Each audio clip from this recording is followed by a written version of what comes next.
Hey NAJJA, What's up, David? it's good to see you. Good to see you too. I've been wanting to spend time with you on a personal level anyway and kind of chat to you some more, but doing it this way is a wonderful thing because then everyone else gets to learn more about you as well, which I think is going to be a nice thing. And today I'm going to start with you and your son. Specifically, this weekend just gone, I attended the Buffalo Fashion Runway Black Carpet 3 Yes, at sir. Shays in Buffalo, which you co-narrated with Itina, another Yes. talented artist, Yes, yes. along with her daughter, Little AI, which I love that name, Yeah. and your son, NAJJA the second. Yes, yes. And during the story, there was a moment when NAJJA the second did one of his pieces because they were also narrating. They were part of the show as well. And there's a moment you said you can only imagine, or something. You can only imagine how proud I am Yeah. in this yeah, moment. And Yeah. I felt that. Like I don't have kids, but I felt that from you, and it just spun my imagination. Like I'm just kind of trying to imagine what that pride actually is and what it feels like. And so I'm going to start there and ask if you can share a bit more about that. Oh, wow. It's the intersection of, it's the nexus of a lot of joy. I'm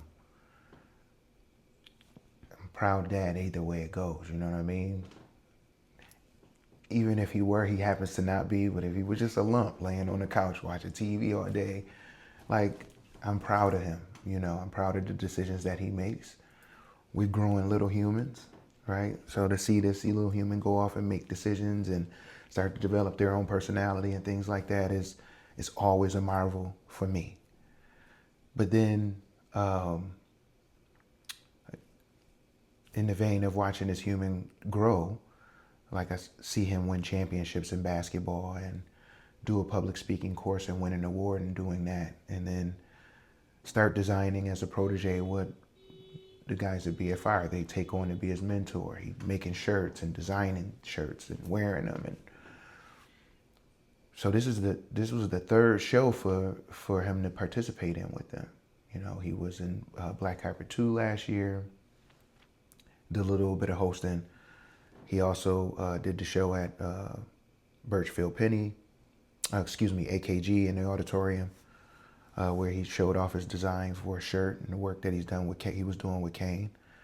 But then here at Shays, that's one thing, and then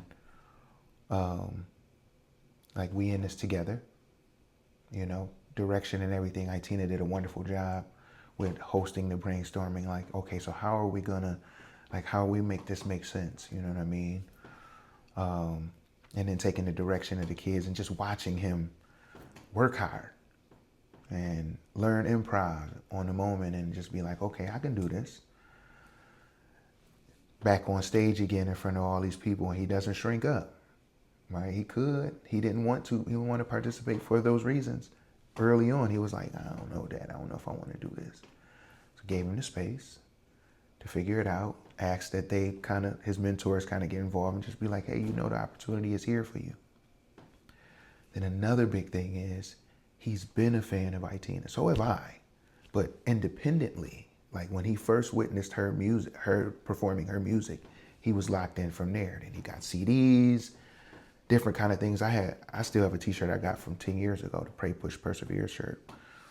But again, independently, like he grew to be a fan of her, and then was super locked in last year when he got to watch her perform on the same stage he was on as an icon. He was doing a little hosting on it, and she did that piece about black, blackity black, and he just kept saying that like, Dad, well, what does that mean? And I'm like, she's just talking about like the concentrated just root of culture, you know what I mean? So for him to like have that moment with her, poet laureate, it's just an intersection. That's all I can really say. Like I was saying to him, without rambling too much, it still takes some time to process like all of that. It's just the overwhelm at that moment was, I'm proud, and it's no other real words for that. You know what I mean? It's just a special moment. Like, it sounds to me like it wasn't just the one moment. It's all the moments that led up to that moment. That's the real pride there, and often is the way things are. It's never about the moment. It's about everything you do leading up to it. And then the community that embraced it, right? Like, that was my impetus for even showing up to the after party on fumes. It was if folks came out in this large way to support, right, this cultural infrastructure, we have to be able to give that love back. You know what I'm saying? So, you know, the container that we were in is just community. You know what I mean? And I'm having this in front of everybody. You know what I'm saying? Sometimes, you know, it's hard being a parent. You know what I mean? It's tough. You know, especially being an entrepreneur, you know what I mean? I'm sure that's influenced some of your decision making, right? You know, so wins are everything, because you gotta build this thing up to a thriving zone. So when you get those wins like that, they everything. This is what I'm doing it for, right? If I'm thinking about another way to do things, or working at a job, working doubles, not taking anything away from anybody who does that, but it's just like, if I was doing that, I probably wouldn't have been able to be in these positions to where he has different avenues to grow in. He's a championship basketball player. He's an avid bike rider. He's a public speaker. Now he can add like some theater to his background at the same time, right? So it's, you know,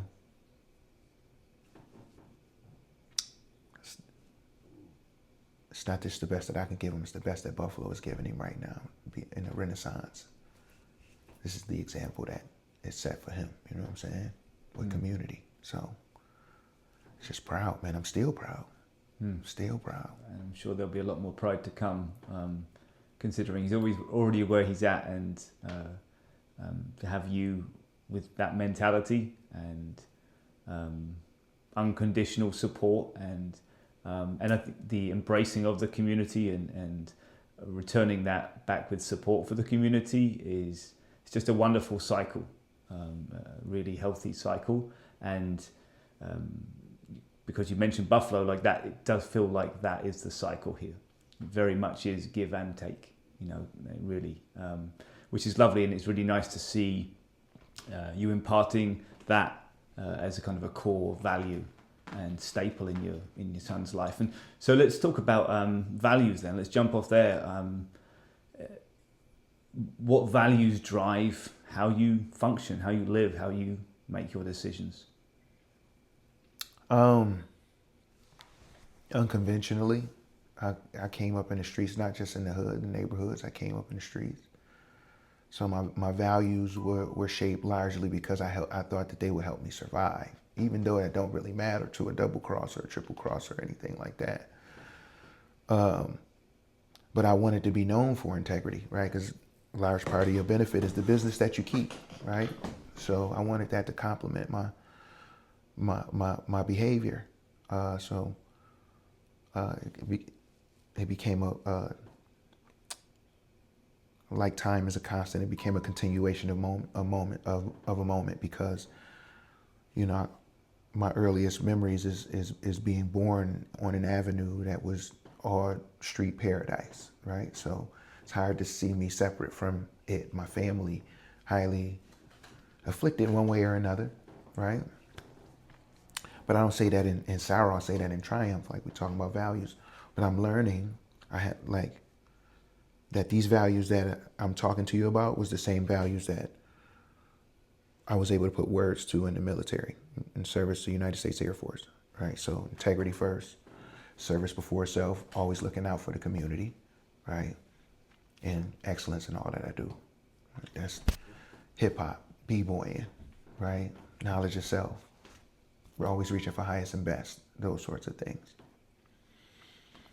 So, you know, as a man, as a human being around here, I kept those values in action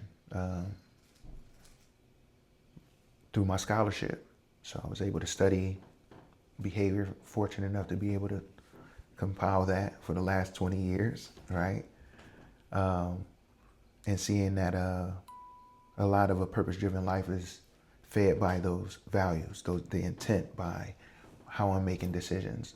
What am I doing, right? How am I being? And that creativity is the muscle to like be able to modify the constraints in a way. Like I can think around these sorts of things. So I added that to my values instead of it just being excellence in all I do, creative excellence in all that I do. And then all of this is high sustaining energy. And not all the time you're going to want to collaborate with other people. So I had to make that a value, like ebullience and collaboration, because I have to find, what's the point of having these values if there's not something that's generative in it? That I can find the energy to still say, you know, I want to collaborate with David, or want another collaboration within the community that people may not understand, right? That's a lot. So you have to bring that in. So like I was talking at the beginning of the conversation, it's joy for me. I have to have these microflow moments that I'm adding up to where I can always be in the driver's seat of, oh man, I feel at ease. I'm feeling good right now. So I don't have to be like, man, I got this and I got that. It happens, but I like to be in those spaces a lot less, and I feel like tying it all together, that has been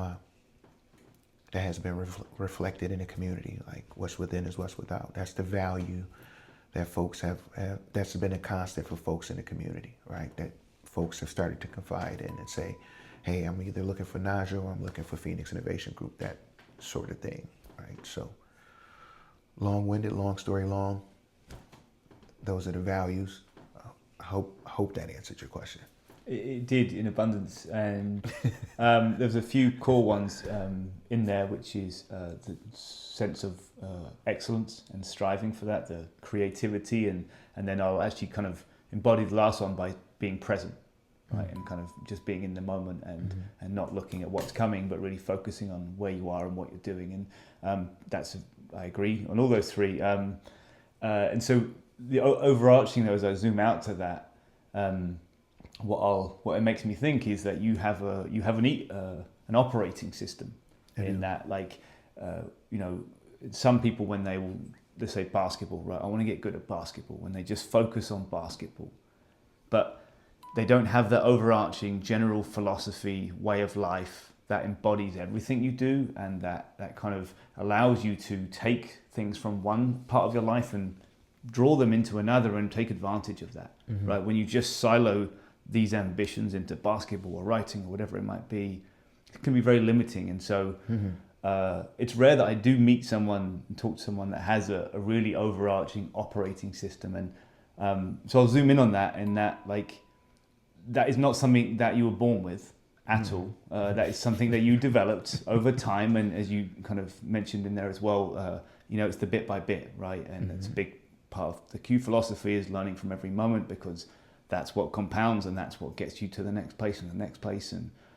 so can you talk a bit about that operating system? And sorry for calling it that, but hopefully it just encapsulates it in a nice way. I mean, you're right on. You're actually a little bit clairvoyant. And without going too far into it, we have a proprietary framework at Phoenix Innovation Group. A part of that is called a cultural operating system. So you are entirely correct in that. But that's been a part of, you know, studying behavior and matriculating while doing it, you know what I mean, for 20 years. Like I wanted this receipt, right? Because I can remember early on being told that you're a black man, you'll always need the streets, right? There's other black men. So like I wanted to know who was lying. Is this American dream thing, an actual tangible thing? Or is this the truth over here? So that became like, I wanted to solve that, you know what I mean? And, you know, they say the devil is always in the details. And eventually I learned that, okay, so every time I'm upset, somebody's benefiting from this, right? Whether it be consumption or, you know, further afflicting something, some neglecting something in my life or in my family, right? So, forgiveness became a big part of it, because the things that I was doing, not only to myself and my community, were the things that my mom was doing to herself, or my dad was doing to himself, and so on and so forth, right? This is the container that we were in, right? So how do we take that and be able to use that and drive it forward, especially in this world that the obvious is, right? The whole thing of a black carpet, right? Like having to keep fighting and figuring out it's one battle after another. So I'm like, all right, well, let me look at black men specifically. And I just started researching from the curiosities that I had, just pulling little things here. Got me a fellowship in my associates, got me Phi Theta Kappa, and my bachelor's at UB, Society for Excellence in Leadership, all these different things, right? And then get into creativity, and then find a practical way to use all of these different theories that I've been studying years prior, right?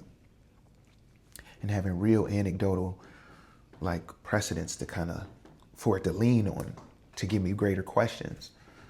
And then that research started to get recognition all throughout the department, and that got me a mentorship, and that made me build a company, and that was the bedrock for what our proprietary frames are on. Phoenix Cultural and Integration Diagnostics, we focus on accelerating cultural innovation using creative problem solving. So that operating system, like you said, I wasn't born with it, but in a sense, it's like a yes and, right? Nature and nurture, right? Like it's because of all of these things were happening, because I'm a part of the network, I'm a part of Ubuntu, right? Like these are what forces me to ask the better questions. Like, okay, so why do people do this? Or why is drug addiction this kind of way? Or, why do street people behave this way in such a conservative fashion? You know what I mean? Like all of these things are canonized in different kind of ways, and you can pull all this information together. And I became very fascinated with, okay, well, how do you keep this high sustaining energy to keep performing at a high level to transform? And a lot of the principles in creative problem solving helped me to articulate that, right? So I developed a philosophy for myself, which is imagination breeds creativity. Creativity produces unassailable options. In those options, I find freedom, or we find freedom, right? So that helped me to understand that there was different modes to thinking, like thinking divergently. Like I can think in the future, I can think about breaking things down, I can think about just absorbing whatever is around me. I can think about just taking one thing and completely reverse it for something else, right? Just different modes of being able to think this way. And that's not easy, just at a granular level for folks. That's not an easy thing to do, to just be like,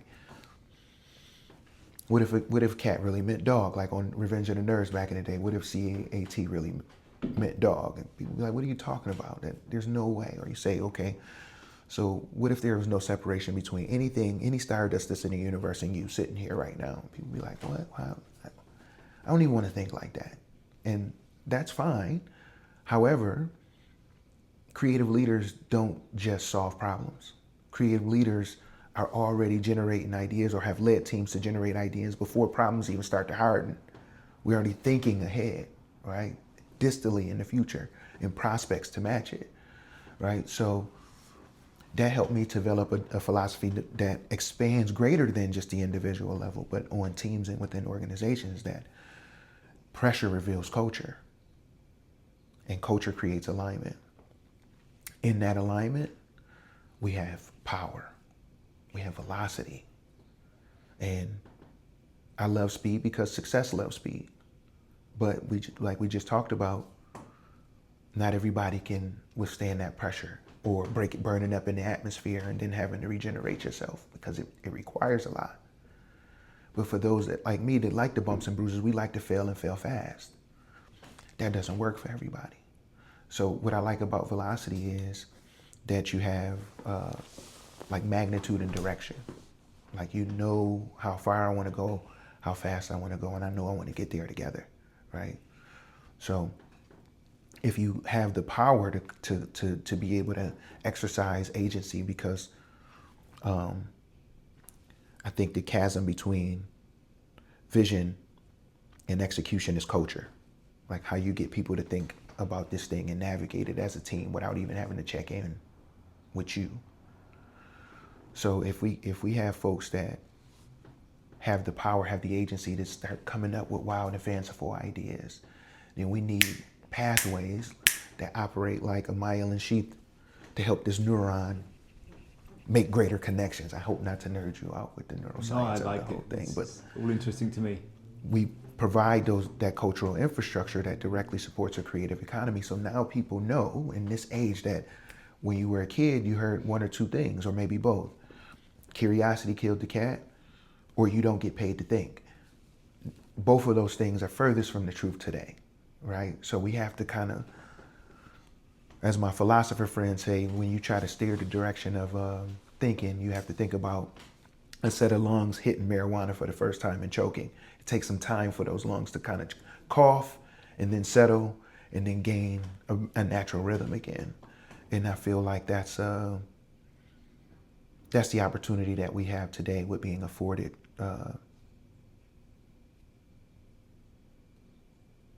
support and backing, not because the ideas are nice, but because the infrastructure to the culture already exists.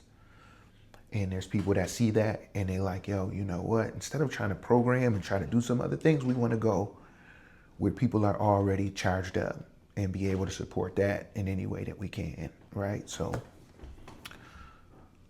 again, long story long. There's a lot of good in there, and thank you for sharing all that. A couple of things that came out of it.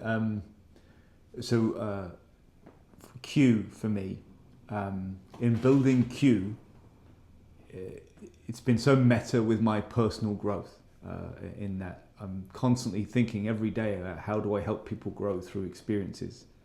And so that's all I'm thinking about as I'm on this journey myself, and just the acceleration of my personal journey as a result of my work with Q is unprecedented. I just couldn't have imagined it can be so powerful. And so to go back to the first part of that conversation, we're talking about the operating system that you've developed. So it sounds to me like building your company, building your mission, like that's how you've built this operating system, because you've been so acutely looking at it in the lens of how to help other people develop a way of life. That's how you've kind of built, like through your work, you've built yourself up as a result of it. At its core, it's the hero's journey, right? Hero with 1,000 faces. I mean, it's profound just watching the pattern of people, and you see same thing, right? And merely, like, hopefully in simpler terms, what I've described is just atonement, just bringing the elixir back to my community and being like, this is what we're gonna do. You know what I mean? Like, I understand exactly where businesses burn up. They burn up in integration, period, right? Like, that human capital just was like, do I even belong here? Or is what I'm saying valid? Or is there a natural pathway for me? Do I have identity trust here? Psychological safety? All of that impacts velocity, right? So we want people to be able to like, oh, David, I had this idea the other day, and you actually listen and be like, I wonder how we might be able to integrate that. Let's parking lot it. Versus like, I'm so tired of hearing this ideator come in here and speak every day. Like, then why hire ideators, right? Or I'm tired of this person to come always focused on the details, come wake up every day, come and ask me new questions. Then why hire clarifiers? That's what we need, right? We need those different dimensions of problem solving, like you were saying earlier, for that diverse leadership to be able to say, I can't do everything. I look at everything like a bridge crew of Star Trek. Like, it's embedded in this that you can't do everything. Like, you have to have these people that you can heavily rely on, but in a power scale way. Like, I need you to fill in this gap, and there's no way you can tell me no about it, Like, you have to know this, and I have to be able to rely on you. It's just it, right? But we have different syndromes, right? Where we see in science that 75, 80% of the approach when people are solving problems is threat-based, right? It's from an insecure space. That's not like an individual thing. That's a human thing, right? And there's something that's around us that's in the container that keeps us breathing out of this space of there's not enough. That's why like rage is the most commodified and urgent emotion that people are capitalizing off today. Because it's like, oh, it's something that you can feel charged up about. And I just think people just want to feel again. It's not enough outlets to feel, right? And you, in a sense, cool culture is taking over everything. So I don't really want to express myself. So you have this loop of being non-expressive and yet unfulfilled and overstimulated and bored at the same time. So there's no polarity that you enjoy there. Like, we need to be in these very joy-filled spaces, and that has to be the fertile ground, the bedrock, in a sense, because we need fertile soil up under that. But like, it has to be that thing that we are constantly watering and giving sunlight to. Joy. It's the main thing. I agree. And for me, the seed of that is always curiosity. And you mentioned that before, and asking better questions and asking good questions. And I mean, I would argue that the more curious you are, the more questions you ask, and the more you learn as a result, and the more you grow. And when you grow, you feel joy. So just by proxy of that formula, the more curious you are, which, by the way, is a habit that you can develop. It's not a fixed state. No one was born with, this is how curious you are.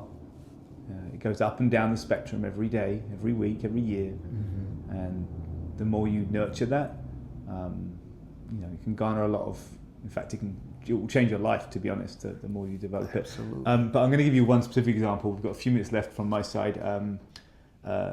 Just because we talk about perspective a lot and ways to look at things, and one of the kind of examples you gave in that was, okay, and I'm going to twist it a little bit, but that you're kind of at work, let's say, and you're doing this job, and every day, people come up to you and say, I've got this problem again, you've got to deal with it, right? And every day when someone comes up, even though you know that 5 or 6 people will come every day, you're like, you get frustrated, you get annoyed that those people are turning up, and I don't want to deal with this.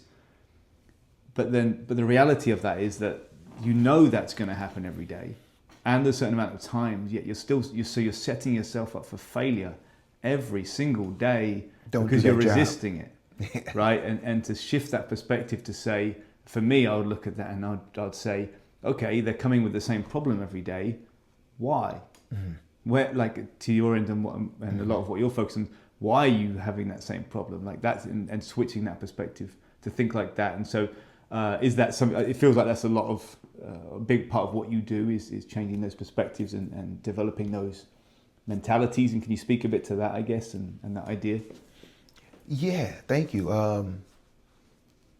That's spot on. We just notice that the chasm is always in sentiment, like evaluating the people instead of diagnosing the system and the structures that are in place that support the people, right? We love that risk because that's the pressure, and that's revealing exactly where we're going to start to see either if this integration isn't going to happen, or it's going to tremendously slow things down, or we're going to lose people. And like within the organization, human capital can be costly. It can be anywhere from $250,000 to $500,000 to integrate new people, right? New systems, new things like that. But if the culture sucks, then everything it's like uploading or getting a new computer, but your cloud itself has a virus. So you get a brand new computer, you upload the cloud, and with the cloud you upload the virus the same way, and maybe even stronger now, right? So instead, let's assess all the places and be curious about the spaces that risk is happening. And we separated that down into 5 different domains, and we look at those domains intricately. We ship those out to a third-party data consulting firm and help us shape the narrative, because we're not convincing anybody that this is what's going on under your hood. This is just what it is, right? This is not like we're not a mechanic office where you're like, I don't know if you were just trying to sell me. Let's take this anonymously, and you can look at the data of what folks are saying here about identity trust. So I'm gonna encapsulate that in just building awareness, essentially. Like, that's the first step of solving a problem, is building awareness of what the reality is. Yes. And it's definitely build awareness, but it's like you've built this durable platform to really be present, right? A moment is 90 seconds. So you've built a rich structure around being in the moment. But like, being aware just sounds cliche, like I'm aware, right? No, awareness is being like, okay, I can see what is, and being okay with what is, versus I want it to be another way. What is truth. It's not meant to make you feel good. It's not meant to make you feel bad. It just is. And when you can accept that, when you can understand that, now you can change. You can start to pivot and do things like that. So yes, awareness, but I just believe that's a practice, and it's loaded, versus just like, yeah, I'm aware, because folks are going to say that, but it's not. Mm-hmm. It don't be. I don't think it's the same thing that you just meant. But yes. No, I get what you're saying, and I agree with that. It's well, I guess it's the weight of words and context these days. Some of these great words are misused often and overused, and they lack the weight they once had, which is a shame, because there's some great words out there, and words are probably the most powerful thing we have. So it says something. Science says something along the lines: we use the same 2,000 to 5,000 words per day. And problem solving says that you can't use the same words that you became aware of your problem in to solve the problem, to get out of the problem. So you see that already is a gap, right? But it's our brains. It works heuristically. So you want to kind of reduce the things that you kind of have to use every day. But that's why it's called literary arts, because you have to keep trying to dig within your emotion, which is happening in a separate part of the brain, and attach reason and structure and words to it, which is happening in a different part of the brain. So they never are really completely right. That's why we have the vast diction that we do. But we have to, at the same time, continue to expand our lexicon so we can continue to express ourselves as genuine as we possibly can, right? To keep having empathy towards each other, because I believe that's what kindness is about, right? Kindness is a little bit about like a sacrifice. Like, you don't have to or don't want to do this sort of thing, but being nice is like, I want the approval of doing it, versus being kind is like, okay, I'll do it. Yeah, I can help out with that. It hurts a little bit, but I'm happy to be here. You know what I'm saying? Because it's being, right? I'm a human being with my community. And I think that's what pressure is revealing of culture, like, to bring it around. Like, that's why aren't we building community that kind of way, or is at an accelerated pace? Why aren't things being innovated at a certain speed, right? Like, how are we still building houses the same way we did 60 years ago? Those sorts of things is because the type of culture that we had, right? When people are neglected or disenfranchised, you're not getting a diverse set of ideas. So you're slowing everything down, right? So for a person or organization that awareness is they value, they think that they are aware, but they're not behaving that way, right? So, well, they're aware based on their limited experience, right? That becomes the condition. Exactly. Which is concretized when it comes to change. That's like deep concrete to try to break up, because this is the way we've done things. What do you mean? It's how we're always going to do it, but you're going to continue. You're going to keep losing. And to end it, I'm going to come back to your wonderful analogy, or the one that you shared, which I really liked, which is, you can't solve a problem with the same words you use to understand it. You have to use new words, and that encapsulates that nicely. And I love that. And thank you so much for doing this. Thank you. It's been so nice to talk. And we've got Grateful. a couple of minutes if you want to share anything you didn't get a chance to, or you can ask me a question. The last couple of minutes is yours. Yeah. So with these capsules, two things. What are you learning? And then what are the implications that you've explored so far? What am I learning? So much. One of the joys about people is that everyone is very individual, especially today. And there's no one quite like you or me or anyone else. So like I'm always fascinated because like I started this interview, I was reflecting on you and your son. It's not an experience I've experienced. And so to me, like I'm very curious about that because I want to understand it, right? So bred a lot of understanding. The other thing for me, I learned so much is just the things that are important to people, and they're generally the same things. I speak to a lot of different people and have prior to this incarnation of the Other Q show and in my life, and I've always looked out for patterns, and the things that people care about are generally the same, which is community, being creative, those kind of things that bring you joy just naturally. And the sad part is that when you talk about, or when you look for the patterns of the things that take away from them, they're also the same things, right? Their work and it's social media and it's all these things we don't need to go into. But the implications. So the implications for me of doing this is like, while I get to learn from this and experience it, like I hope over the decades to come, as the world changes as it will, like the implications of it will evolve as the library grows, as people look back on these conversations in 5, 10, 50 years, and they're just going to get insights, not just from individuals, but from individuals in a moment in history. And while we're not talking about the specifics going on right now, they'll be easy to draw the lines and get a sense of what people cared about and what was important to them.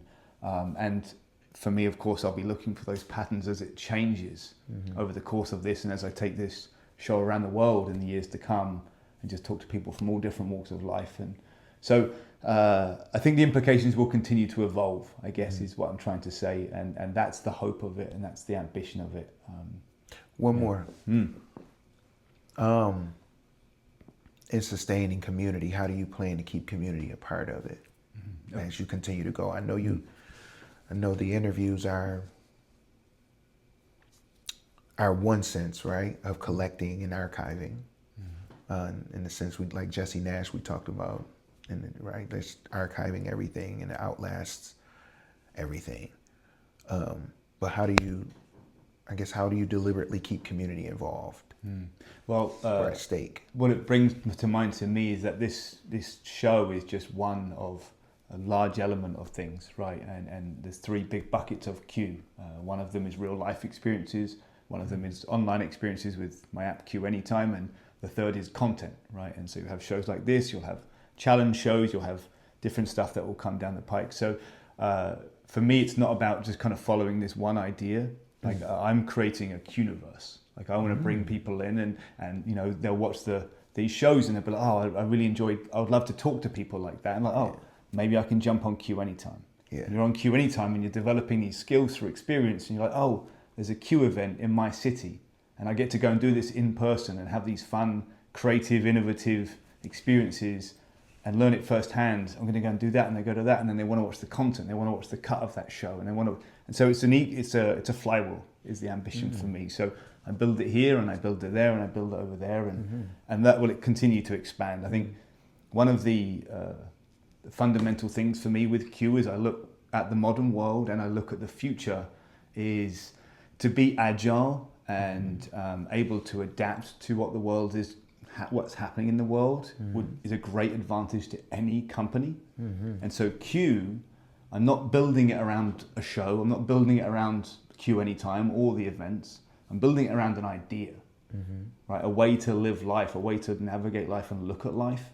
And so that's really what I'm like, that's the central theme I'm trying to bring the community together around, because not only does it help a community, but it helps individuals in so many ways. And the last thing I'll say is that everything with Q is about learning from experience. So I don't just want to tell people. I want to show people. I want them to feel it. And that's, again, how I want to build this community. Like it can drop into the Q-universe and be like, what is it like to be a Buffalonian? And then have this library of archives to... Anything, or whether it's like, for me, one of the core things with Q and learning from experience is developing human skills, right? Like AI is a wonderful tool, but the people who are adaptable, who are problem solvers, who are creative, who can effectively communicate with people, they are the ones that are going to have a great time. Having a great time with it. Especially if you can understand and do a lot of different things. Like the day of the expert is over. Yeah. And the thing with these human skills is the best way by a long shot to develop them is through practice. You know, you don't develop your lexicon just by looking through a dictionary. You have to apply it in context. Yeah. Right? Yeah. And so the only way you do that is watch with TV with the experience. captions on. That's how I learned. And so that's it. And so with Q, like, it's all about the more things you do, more people you meet, more you learn, more you grow. It's that simple. And so that's how I build this, is just continue to create diverse and novel and exciting ways to develop these skills without even realizing you're developing them. It's just integrating. It's just, they're like the second based layer off your of it. interest. It's very and and of curiosity. course the quintessential experience of that will be Qualia, which is coming up in April, which you should definitely be at.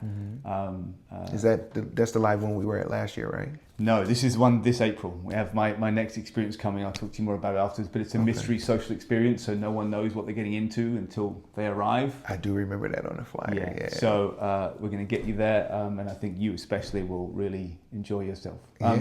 But anything else before Enjoyed we the last one. This was actually really fun. Looking forward to seeing how it turns out. Not just as this interview, but like the expanse of the Q-universe, right? Like just how it all fits in. Sounds amazing, and looking forward to Qualia, seeing what's going on, and whoever else you be interviewing, because I want to see the whole library. I want to go through and learn from other folks, other Buffalonians here. And keep letting curiosity seduce the folks, man. It's the most motivating thing that we got.